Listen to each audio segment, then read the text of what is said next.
Hello and welcome to lesson number 6, which has the title The Fragmented Body and the Unified Body. So in this lesson we will present Schinkel's proposal of architecture, not just as construction, but as material enhanced with aesthetic feeling. Bodies start to show signs of stress induced by the first era of industrialization.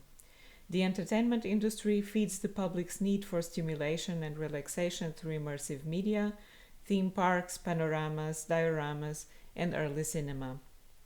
Wagner tries to achieve the total artwork through opera. Ludwig of Bavaria builds a castle as a total artwork, a Gesamtkunstwerk. Embodied architecture evolves from the Penitentiary to the beginnings of the theme park, of architectural experience as entertainment. So we will continue with this thread that we already started in lesson number 5. We will take a look at how life, city life, heavily influenced by industrialization, how it also took shape with this influence of sensationalism, and how people who were living in cities at this time, how they were interested in looking for these experiences, but also their habits were shaped and these needs were created because of the existence of such diversions. So the changes brought by the Industrial Revolution in the 19th century caused many intellectuals to rethink about the question of labor and especially manual work. Mechanization led to the end of many kinds of crafts and to many people to lose their jobs, as their bodies were required to perform tasks they were not used to. As Ruskin would probably say, their purpose in life had been destroyed, as mechanized work brought a sense of alienation, didn't allow the same kinds of social interaction with co-workers, and especially an output for creativity, expressed through natural and not systematic motion. Outside the factory, only slums waited. Needless to say that engine steams, fed by burning coal, were responsible for lung damage and chronic health problems. Besides the high human costs, the objects produced in factories mostly tried to copy traditional designs and motifs, but without aesthetic or design quality. These issues contributed to many of the intense debates on architecture and aesthetics that will culminate with the modern movement in the 20th century. So please take a look at figure 6.1. This is a photograph by an unknown author, but it's a photograph of workers outside a factory, and you can see how they don't look like they have very strong working morale, probably living under very difficult conditions, as we mentioned before. So besides John Ruskin, architects, psychologists, philosophers, art historians and critics, such as also William Morris, Carl Friedrich Schinkel, Karl Butticher and Gottfried Semper, would make serious reflections on the questions of style and especially ornament, trying to find the principles or the order behind the fragments of classical architectural elements. They also reflected an early existential feeling of fragmentation, which would be a main topic of discussion in the arts of the beginning of the 20th century. What was surprisingly new about these theories was that they weren't only based on the historical appreciation of architectural legacy or speculative, but they transported the inquisitive spirit of their philosophical predecessors, especially Immanuel Kant and Schopenhauer, to understand such questions through logical inquiry and evidence. John Ruskin was specifically interested also in drawing, and as you can see in figure 6.2, John Ruskin also traveled. This is from his notebook. It's a study from a series collection of studies from the architecture of Venice. There's a very important publication by John Ruskin with the title The Stones of Venice, where Ruskin really describes the qualities that he found in the city and how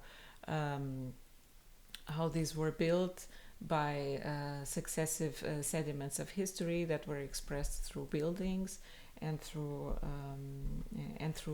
the use of the material, and also the evolution of the building types and of the architectural elements. So for John Ruskin, to travel and study Venice through drawing was also a way to learn and to catalog and to teach about qualities of architecture that he felt were disappearing with industrialization. He felt need to preserve these traditions and to make sure that they would not disappear, that this kind of aesthetic quality which came from historical tradition that would not disappear from his contemporaries' architecture, and also this idea of preserving what was already built and keeping it as valuable traces of the culture. So in Germany, these theories would be of significant importance, since the debate on purposiveness, as we mentioned before, as stated by Kant, was still burning by the end of the 19th century. Boetticher, an architect and archaeologist who was mentored by Schinkel, began in 1839 to research on the symbolic language of Greek tectonics. Inspired by Schopenhauer, Schinkel had already tried an animistic reading of architecture in which form was enriched by higher symbolic and emotional values. So for Schinkel, architecture couldn't be read simply as construction, but as material enhanced with aesthetic feeling, which would only be possible through the purposive construction of each part relating to the whole. Regarding the question of ornament, Schinkel recalled Alberti, referring that this endows form with a higher meaning and should leave all essential aspects of the construction visible for a clear and honest perception by the senses. So you probably remember in the previous lessons when we spoke about Alberti and Alberti's notion of consinitas, and how this idea of consinitas, that the whole, so to say, is bigger and more important than the sum of its parts. So to see a work of art and to see a work of architecture holistically, and not just as a collection of fragments which are somehow put together.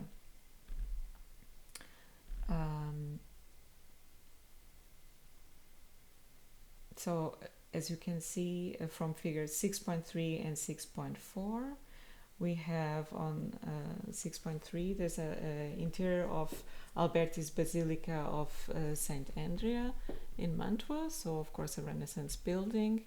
And then we have the drawing from the project for the Altes Museum by Carl Friedrich Schinkel, and you can clearly see that there is definitely an influence from Alberti and also from Palladio.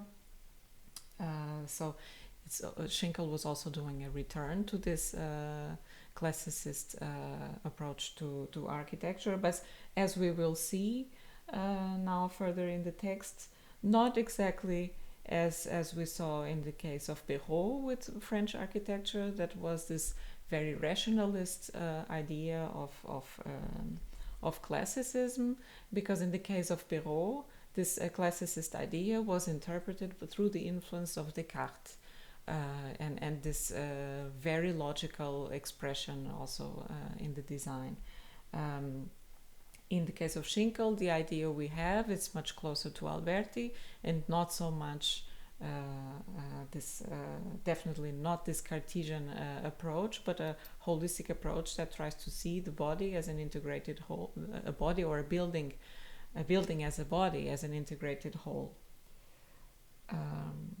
So regarding the question of proportion, Schinkel brings back the concept of analogia or analogy, which would also be explored by Gottfried Semper, in the sense that they should only be meaningful through their direct relation to human existence in an embodied sense, or to an organized condition of nature which has a similar articulation. So this idea of analogia or analogy has to do with picking up also this Renaissance tradition of building and designing a building with the analogy to nature and to a human body.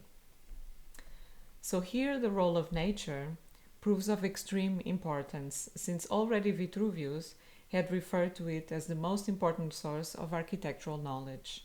Schinkel's disciple Bötticher argues that all parts of classical Greek architecture artistically represent their mechanically serving functions, specifically through their artistic forms. He further goes on saying that the principle of Greek tectonics, which he defines as the total form of an architectural body, is fully identical to the principle of creative nature. So in Greek architecture, the sense of purposiveness was represented by all of its details and decorations, and none of them was left to chance. So now we have a citat. The Greek building, in its design and construction, shows itself in every respect to be an ideal organism, articulated for the production of the spatial need in an artistic way. The space-serving organism, for the whole to the smallest of its parts, or membra, is a conceptual creation. It is an invention of the human mind and has no model in nature from which it could have been designed. Each one of its members proceeds only from the whole. For this reason, each is therefore an imperative and necessary part, an element integrated into the whole, which conveys and transfers its special function and place to the whole.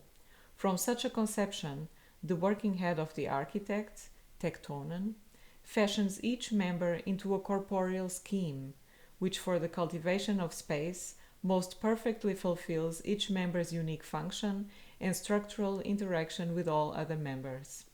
As one endows a form with an appropriate building material, and indeed with the form of an architectural member, as one arranges all of these members into a self-sufficient mechanism, the material's inherent life, which in a formless condition is resting and latent, is resolved into a dynamic expression.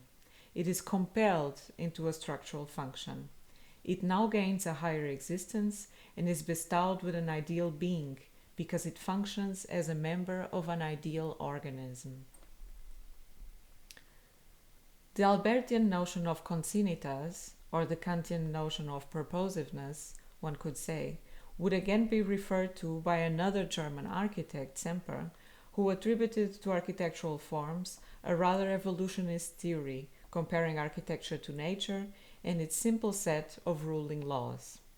Perhaps inspired by Laugier, since these were the times of Gothic revival, Semper defined 4 principles which justify the origins of architecture and its relations to corporeal needs: hearth making, mounding, roofing, and walling. Semper developed these simple architectural archetypes to justify the human's body's need for protection, and also relating it to social rituals like sitting around a fire and weaving the walls for protection of the tribe. So for illustration of Gottfried Semper's ideas, please take a look at figures 6.6 and 6.7. The roof would protect the fire from the rain and help to preserve the fire and the tribe together. The weaving or dressing of the walls was considered the most important element, and here one can read a corporeal meaning for the primordial hut's walls as a protective skin.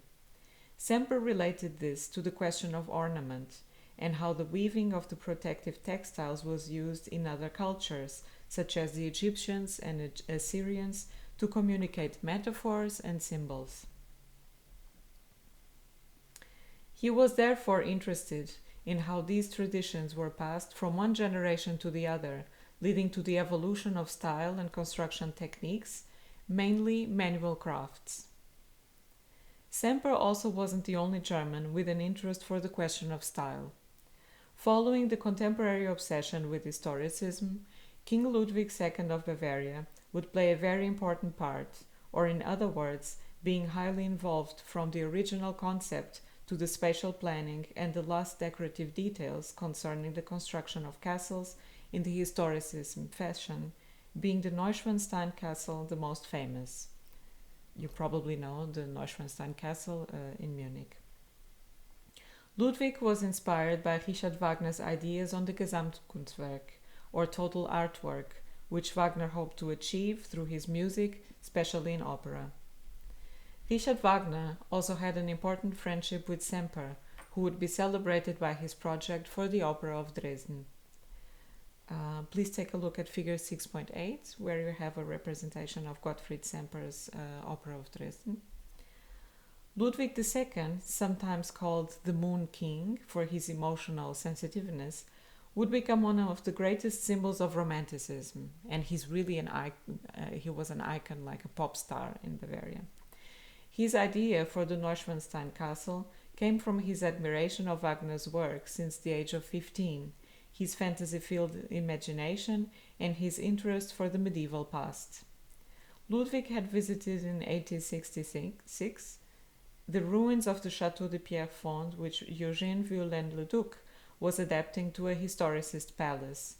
Viollet-le-Duc was a French architect famous for his Gothic revival building restorations, most importantly, his work on Notre Dame de Paris and his interpretive drawings on the Gothic sacred architecture, which became object of study in the French Academy.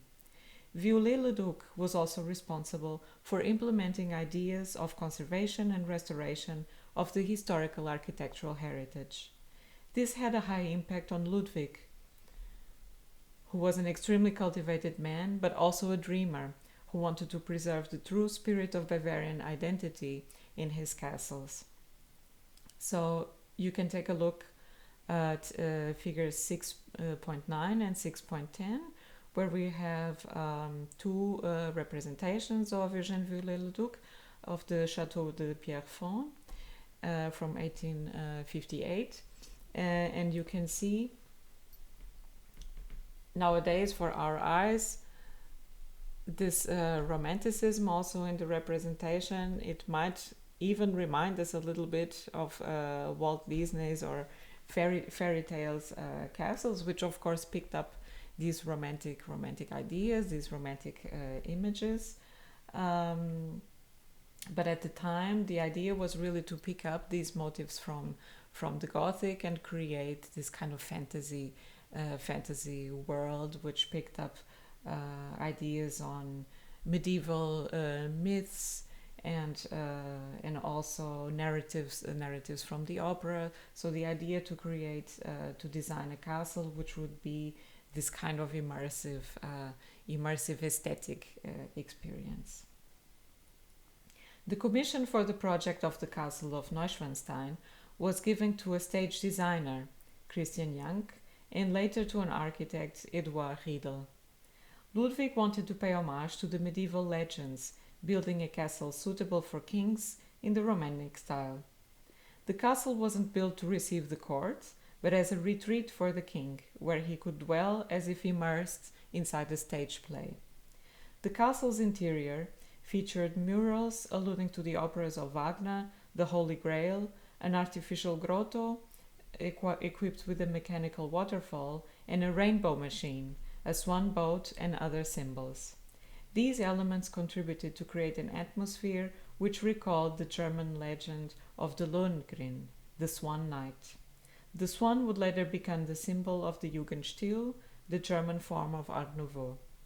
The servant circulation areas were restricted, confining them to the service areas, leaving the rest of the rooms for the exclusive use of the king, securing his privacy. Well, Ludwig was really extremely eccentric, and regarding the people who worked in the castle, he did not want to see them at all. In fact, when they served him, they were forced to wear masks because he found that their rudeness of their features offended his aesthetic sensitivity. So you can see how how eccentric and also how overprivileged Ludwig obviously was. This castle also included modern facilities of the time, such as elevators, flushing toilets, running warm water, and central heating, and the profuse interior decoration consisting of refined tapestry, furniture, pottery, and other handcraft produced by the local artisans of Bavaria. So for images of the Neuschwanstein, please take a look at figures 6.11, 6.12, 6.13, and 6.14, where you have the representation. So you can see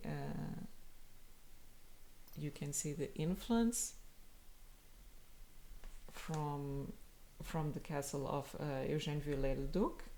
And here is a representation of the Swan Knight, so the Lohengrin. And here we have an image of the interior of the Neuschwanstein, one interior of Neuschwanstein Castle. You see the murals, very theatrical display of the narrative, the whole narrative displayed in the building. And here is the artificial grotto, which has a boat in the shape of a swan and a shell. So nowadays we could obviously we can criticize. This is the throne room. We can criticize Ludwig's eccentricity, but we can also be fascinated because it's still the most visited castle in Germany and one of the most visited buildings in the world. Although at the time it was a highly polemic endeavor because it was very, very, very expensive, and the king basically was also a little bit in trouble for insisting with this project. But it was his own vanity project, one could say. But Bavaria is obviously very proud of this very special building. Eccentrically enough, Ludwig would only use this castle for 172 days, and at the time of his arresting in 1886, the work was associated with scandal, as the king's debt had grown extensively with the investment made in the projects of two other famous castles, the Lindenhof Palace in the Rococo style and the Herrenchiemsee, a Baroque monument to absolutism. Still, many centuries after the king's death, his castles remain some of the most important symbols of the state of Bavaria and are considered among the best pieces of historicist architecture in Europe. So here we have an image from the Herrenchiemsee Palace. Please take a look at figure 6.15. And this is an homage to absolutism because Ludwig of Bavaria wanted to make a castle which would be his own version to Versailles, so to the Sun, Versailles and the Sun King. And of course, he, as the Moon King, he wanted to do his own version of Versailles. It wasn't only in Germany that the interest on the Middle Ages and the work of craftsmen would appear. In England in 1848, a small group of artists, architects and intellectuals called the Pre-Raphaelite Brotherhood, inspired by the legacy of the art of the Middle Ages and especially with a taste for the Gothic and the sublime, created a significant revolution in art. Subversive in nature, the Pre-Raphaelite Brotherhood, with the support of Morris and Ruskin, believed that industrialism was rendering mankind, and therefore contemporary aesthetics, to a devoid and soulless state. They took inspiration from the social order of the Middle Ages, as well as its aesthetics, and explored an utopian world where guilds of craftsmen would transmit their corporeal knowledge from master to apprentice, the same happening in other arts. The Pre-Raphaelites also worked with the mythologies of Arthurian legends and other contextual narratives such as fables and folk stories, as they believed these were closer to the values that could redeem and inspire their contemporaries to look for a more dignified existence. For two more illustrations of John Ruskin, please take a look at figures 6.16 and 6.17. John Ruskin was a patron of the and a supporter of the Pre-Raphaelite Brotherhood, and of course he was very involved in the whole Pre-Raphaelite aesthetic. They also believed these were more appropriate in the British context instead of taking inspiration of the Greco-Roman past.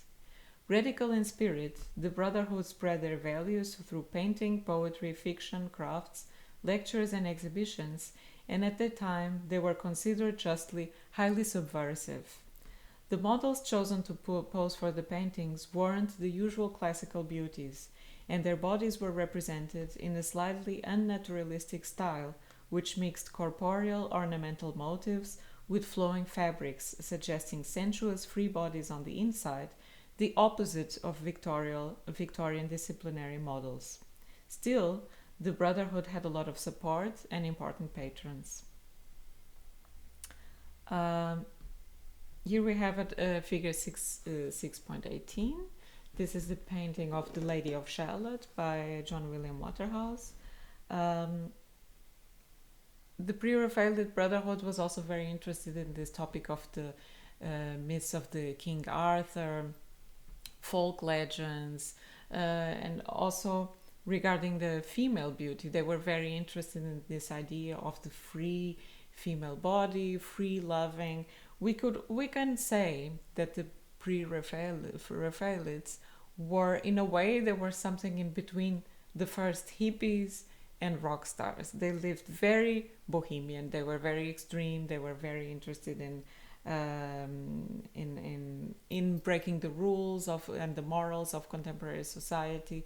So they experimented a lot. They took a lot of risks to do their artwork, and also they lived in a kind of commune, and so they really were interested in breaking free from all this Victorian restraint. Besides painting, this was the beginning of the arts and crafts movement, which was deeply encouraged by William Morris, who implemented the principles of craftsmanship in his factory. Besides being an intellectual and a social reformer, Morris was also a writer of fiction, and it was through this medium that he transmitted his ideal vision of a harmonious society where close contact to nature and manual work would render humankind happy, healthy, and prosperous. Here were also encoded the ideas of socialism, which Morris endorsed through speeches and conferences, but also by direct contact with workers waiting outside of factory doors. So, of course, there was also the influence from the writings of Karl Marx. Please take a look at figures 6.19 and 6.20, where you have two examples of William Morris's work. William Morris's patterns are very easily recognizable. He used these organic motifs, but picking up a lot of influence from the Middle Ages also. Also picking up local weaving traditions, but reinterpreting them in a contemporary stylized way.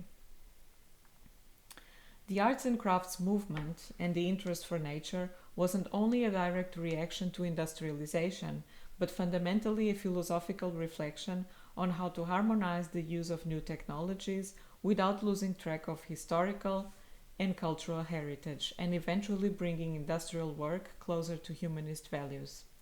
This comes from the considerations taken on the role of repetitive mechanical actions in the human body and mind, and the sense of non-fulfillment that can come from the absence of creative manual work.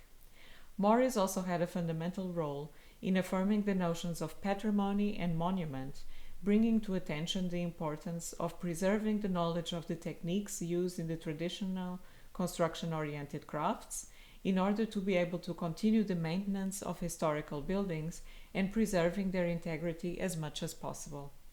It was in order to preserve the knowledge of the old craftsmanship, usually transmitted from master to apprentice, that, inspired by the arts and crafts movement in England, other countries in both Europe and America would develop their own interpretations and a philosophy of a new style which, through the unification of all arts, would dignify human existence and celebrate it as a part of nature.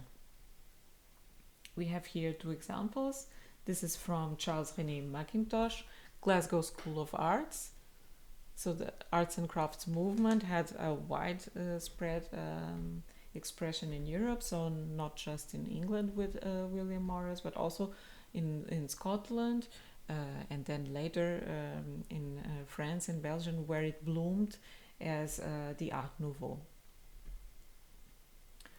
Of course, we can now identify some of Rousseau's ideas regarding a return to nature, but the birth of Art Nouveau was mostly inspired by Romanticism, the desire to get closer to nature and to use the new technological developments to achieve this in the search of a new style as an answer to the excesses of historicism.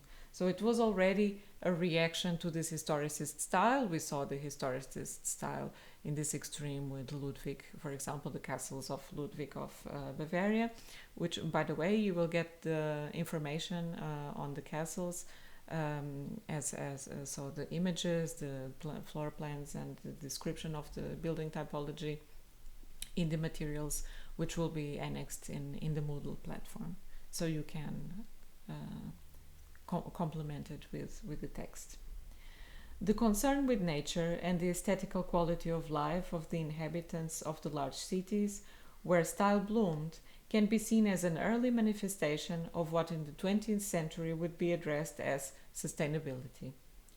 The Art Nouveau defendants insisted on the use of local materials, techniques, and craftsmanship in order to produce objects which were faithful to the organic yet geometrically simplified style of its creations. This had the direct influence of Oriental art in its clear geometry and organicist themes. In the case of the Art Nouveau, mythology and folklore were recurrent and frequent topics, but also references from paganism can be traced, especially in the Jugendstil, the German variation of Art Nouveau. You can see here, for example, this is a Wohnhaus in the Franz-Josef-Straße in Munich on figure 6.29 and on figure 6.23 as a reference. This is a personal parallel, and then this is the Great Wave by Hokusai. At the time, there was also in art this trend called Japonism, and Japonism was really this fascination that was happening in the beginning of the Art Nouveau, because prints from Japan were circulating in Europe, had been circulating in Europe, and so the artists were very interested in this very stylized manner of representation, also the characteristically Japanese style of composition and of reduction of the elements, and the way form is treated, and also the use of color. So breaking free from the usually European Western classical representation, which was very based on perspective and the chiaroscuro. So Japanese illustration and Japanese artwork, which was circulating, really inspired Jugendstil artists, also because of the reference to the motives of nature. So here with the building, you see a little bit the reference and a parallel through the use of the kind of color harmonies also that were used. The Art Nouveau was also present in the art of the poster, one of the highlights of the beginning of the 20th century, since its deliberate sensuousness was most appropriate to promote products such as wine, cigarettes, chocolates, and other delicacies. For an example of this, please take a look at Alphonse Mucha, who did these very elaborated illustrations. This is figure 6.25, and these are the 4 seasons. And these motifs of the Art Nouveau, which were used in the illustrations, they were also very frequent in the buildings. So in an entrance or in the design of a staircase. And this motif of the whiplash, so the curve and counter curve, it wasn't only something that took expression in illustration or in painting, but it was a motif that was used in all scales of design of the Art Nouveau. It was used spatially in architecture. It was used also as decoration, as ornament, of course, but also in the design of furniture, in the design of chairs, tables, lamps, vases, all sorts of materials which would allow this expression of the curve and counter curve movement. So this idea of movement, and in a way we can also make a parallel and think about this sensuousness and how it was expressed in this way. Also, for example, you see here in this female forms how the body is represented moving very freely, and so we can make parallels with the Baroque and also a little bit with the Rococo, but of course reinterpreted in a very in a much more I wouldn't say rational, but minimalistic style. So figures of women appeared as naked or half-draped nymphs, celebrating the curves of their body and generally smiling joyfully, instead of the rather serene expression which is normally found in classical sculpture. Apart from the eroticism of the extremely decorative style of Art Nouveau, its influence in architecture was manifested in the use of the curve, also for spatial configuration. Antoni Gaudi's Casa Batlló is an example of how the spatial configuration of the interiors through the use of curves and rooms with more than one door was revolutionary in the sense that it permitted different functions for each room and different areas of circulation.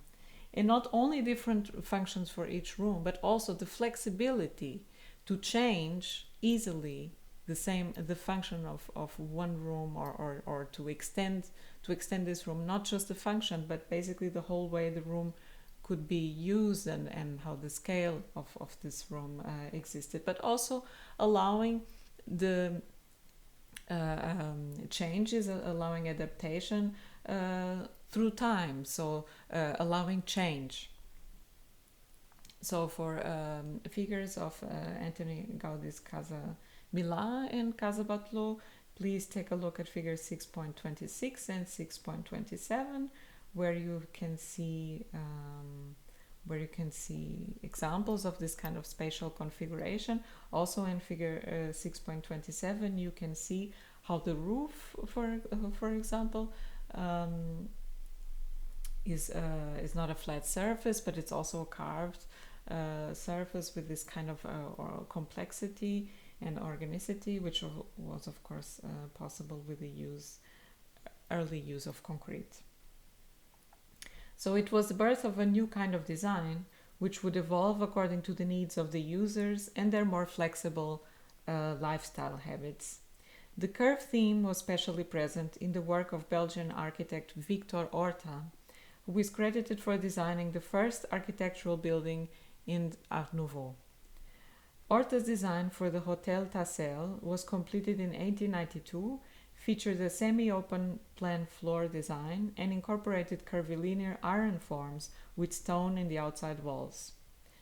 It would be through the prolific work of the also Belgian architect Henri van de Velde, who became exceptionally influential in Germany, that the architectural circles would be radically stirred, involuntarily leading towards modernism with Adolf Loos and his open attack to ornament. So, of course, the Art Nouveau style also came to a point of decline. At some point, all this ornament and all this formal exuberance